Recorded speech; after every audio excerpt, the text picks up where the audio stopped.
Welcome back, everyone, to this second session of Police Academy Success, and congratulations for making it to this second presentation. Of course, if for some reason you missed our introduction on police myths and first impressions, you'll find a link below to that first video. Before we move on to today's topic on productivity and task management at Police Academy, I have to address one more myth question I received on the Academy, and that is it true we get tasered and capsicum sprayed so we properly understand the effects?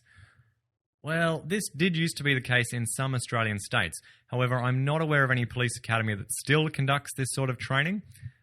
The main reason being that even though these are non-lethal force options, there are extremely rare cases of the temporary effects lasting for an unusually long time, or leading to some other unanticipated injury from falling, for example. But things do change, so it could always be brought back by the time you're at the academy. Now, I've not had the pleasure of being tasered. However, having been exposed to CS gas and capsicum spray before, I can safely say that this made absolutely no enhancement to my ability to employ such measures. My argument about this sort of training was that it was not necessary for me to experience a gunshot wound so that I, quote, fully understood the effects of my firearm. So enough said on that. It is very unlikely you will experience any of these shocks.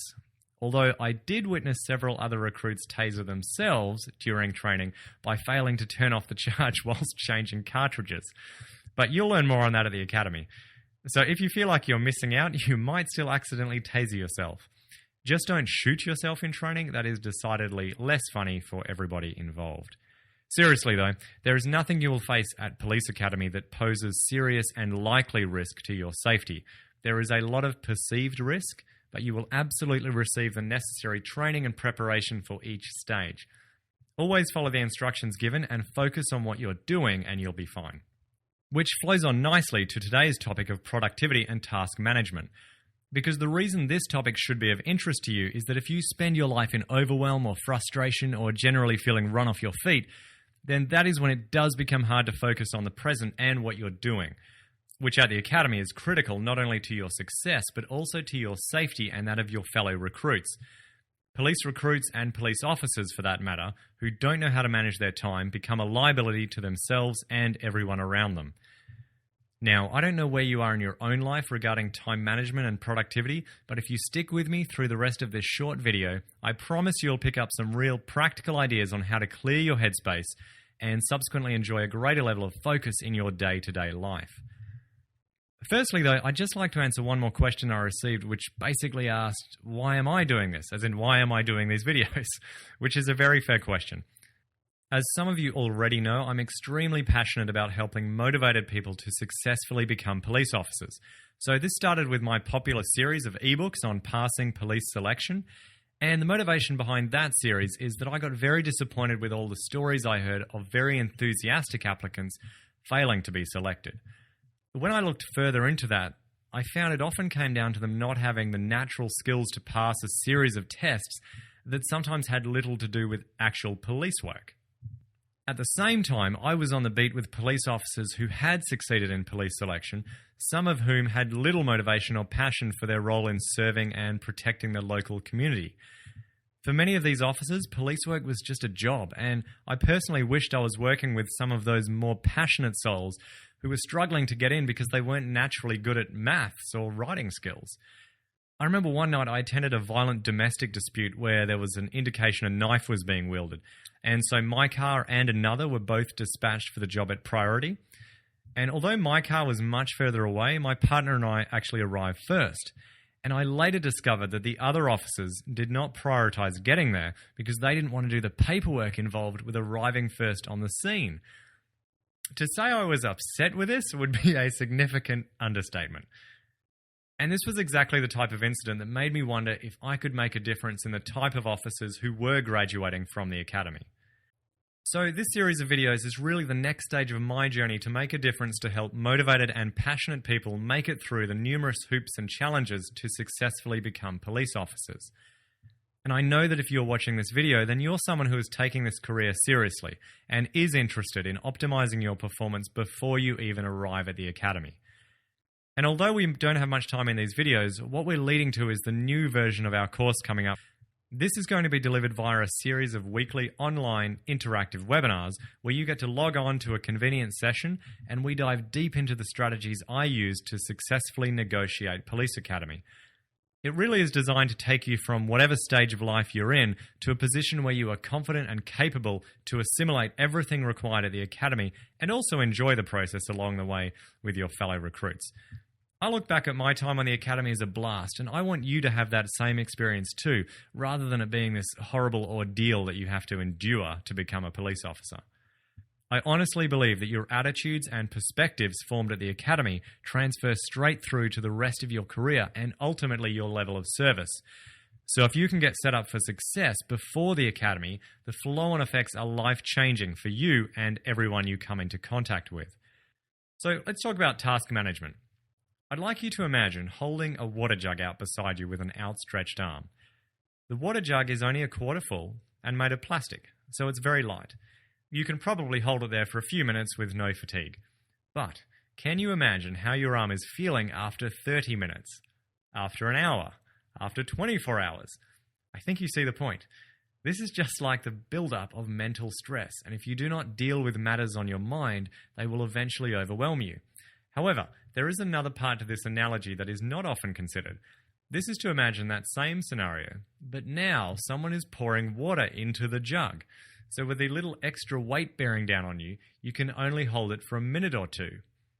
And this is a bit like the life of a police recruit. You will face a multitude of challenges in a number of different areas, and they can come thick and fast at times. How you cope with matters at work will also affect your personal life. Plus, this works the other way around too. If you're not effectively managing your personal life, you will be degrading your effectiveness in training. This is why I want to help you develop a system of successfully managing this critical aspect of your life. So how does it work? Well, this is an area we're going to cover in depth, but today I'm going to give you some quick tips that can make a difference in your life straight away. The first tip is that you need to have sufficient headspace to handle what is in front of you. Let me explain this with a fairly extreme example. Some years back, I took up the sport of recreational skydiving.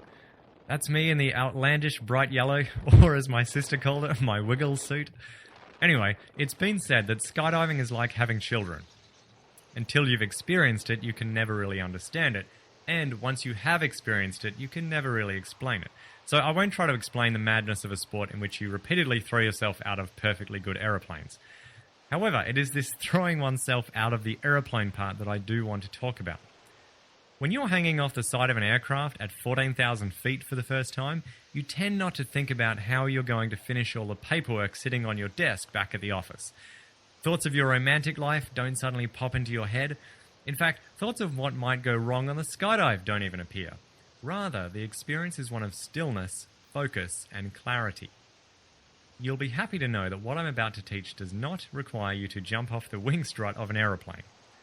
The reason I tell you this story is that you will have had a similar experience at some point where you were so engaged with what you were doing that everything else just melted away. What you experienced was that rare ability of being truly present.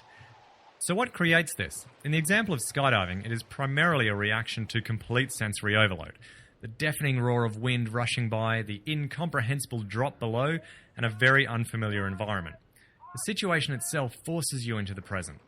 And I've since experienced fairly gripping situations as a police officer that also triggered this ability to be laser focused on the present. But more importantly, I've discovered that there are certain things you can do to enable your mind to be habitually, appropriately focused on the present.